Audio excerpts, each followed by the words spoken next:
orang yang memberi makan berbuka ini dia juga puasa.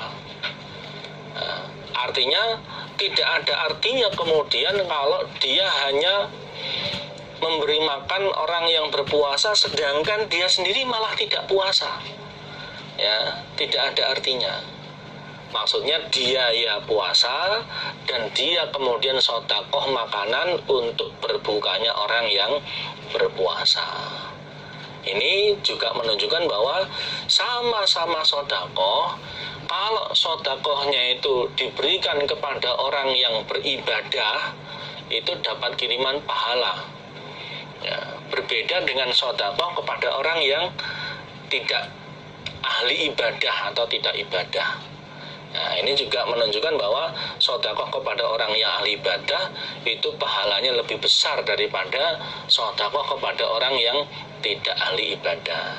Nah, sekarang ini banyak tempat-tempat yang di situ banyak orang yang memerlukan diri untuk sedekah makanan bagi orang yang berpuasa. Di masjid-masjid, di tempat-tempat umum, di jalan-jalan banyak orang yang sedekah makanan untuk berbukanya orang yang berpuasa. Dan itu baik, termasuk di kalau di Masjidil Haram, di Masjidil Aqsa itu bahkan mereka berlomba-lomba, ya, berlomba-lomba untuk sedekah, bahkan sampai rebutan tempat untuk sedekah. Ya, seperti itu. Itu menunjukkan ya, satu, mereka yang punya rezeki yang lebih, yang kedua, betul-betul memahami akan kefandolan orang yang memberi makan berbuka. Sampai di situ rebutan tempat, rebutan orang yang diberi sedekah, ya. Insya Allah kita pun di sekitar kita ya juga berusaha untuk memerlukan memberi makan kepada orang yang berpuasa. Babuman ini adalah babnya orang mata yang mati dia, wa alaihi dan atas orang, saumun puasa, maksudnya punya hutang puasa yang belum dibayarkan. Bab ini menjelaskan orang yang mati dalam keadaan masih punya hutang puasa yang belum dibayarkan. Bisa jadi ya, dia meninggalkan puasanya contohnya karena perempuan sedang haid, perempuan sedang nifas, atau orang yang sedang sakit, atau karena bepergian. Nah, belum sempat dia membayar hutang puasa Ramadannya, kemudian dia meninggal dunia. Bagaimana solusi bagi orang yang seperti ini? Hadatsana Muhammad ibn Khalid, hadatsana Muhammad ibn Musa ibn A'yan, hadatsana Abi an Amr ibn Harith, an Ubaidillah ibn Abi Ja'far, anna Muhammad ibn Ja'far iku hadatsahu an Urwah an Aisyah radhiyallahu anha, anna Rasulullah, sesungguhnya Rasulullah sallallahu alaihi wasallam iku qala bersabda, siapa Nabi, man barang siapa mata yang mati dia,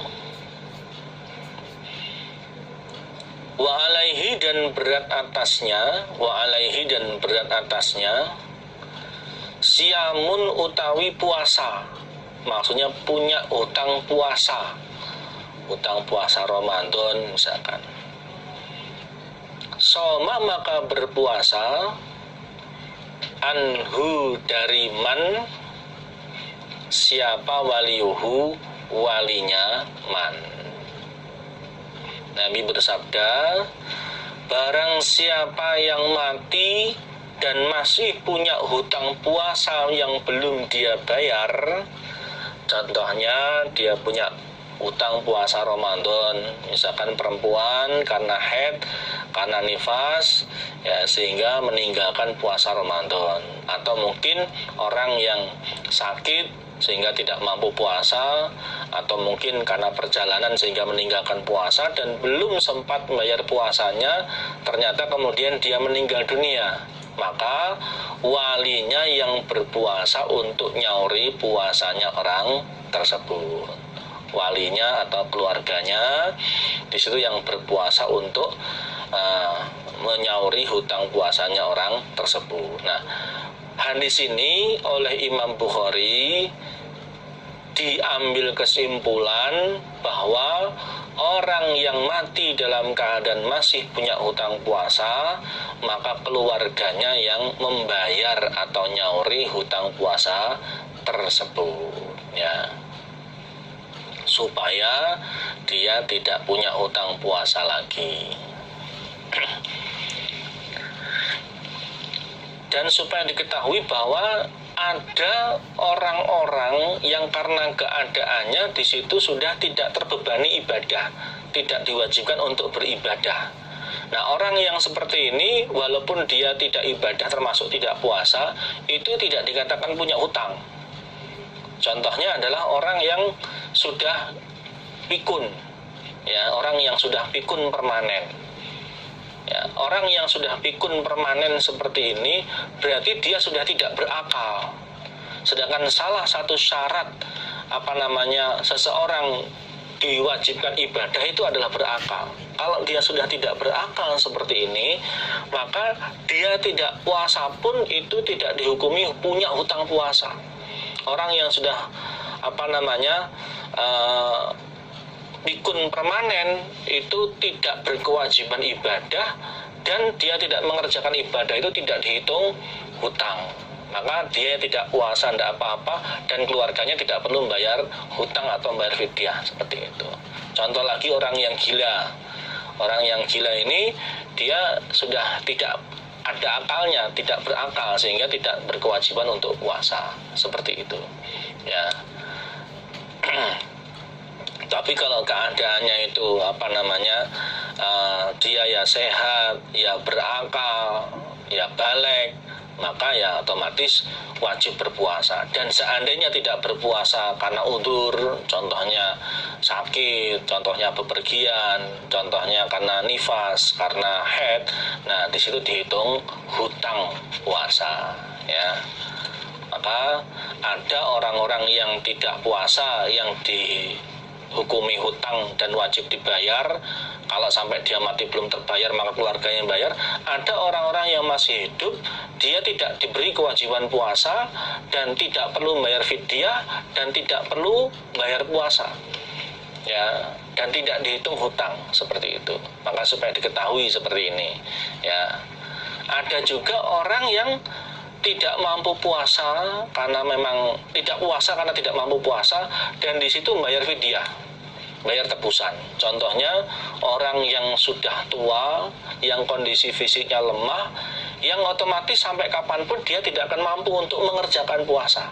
Nah, bagi orang yang seperti ini, maka dia solusinya adalah membayar fidyah, membayar tebusan berupa memberi makan orang miskin tiap satu hari yang dia tinggalkan, memberi makan satu orang miskin, ya, seperti itu. Atau orang yang mungkin belum tua, tapi karena dia mengalami penyakit yang menurut diagnosa dokter kondisi kesehatannya tidak akan mencapai keadaan dia mampu puasa, ya, seperti itu, maka orang seperti tidak mampu puasa sampai kapanpun secara analisa dokter dia tidak mampu puasa. Nah, orang seperti ini solusinya adalah bayar fidyah, sama dengan orang yang sudah tua yang lemah tadi, bayar fidyah, ya, seperti itu. Jadi bukan mengerjakan puasa tapi membayar fidyah. Nah, bagi orang-orang yang seperti ini otomatis itu bukan mereka tidak puasa, hukumnya bukan bayar puasa tapi sudah bayar fidyah. Nah, bayar fidyah itu memberi makan kepada orang miskin. Satu hari puasa yang dia tinggalkan memberi makan satu orang miskin.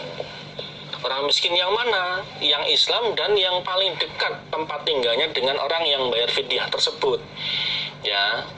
Kalau memang di dekatnya itu ada orang miskin, ya, yang Islam, maka dialah yang berhak untuk menerima.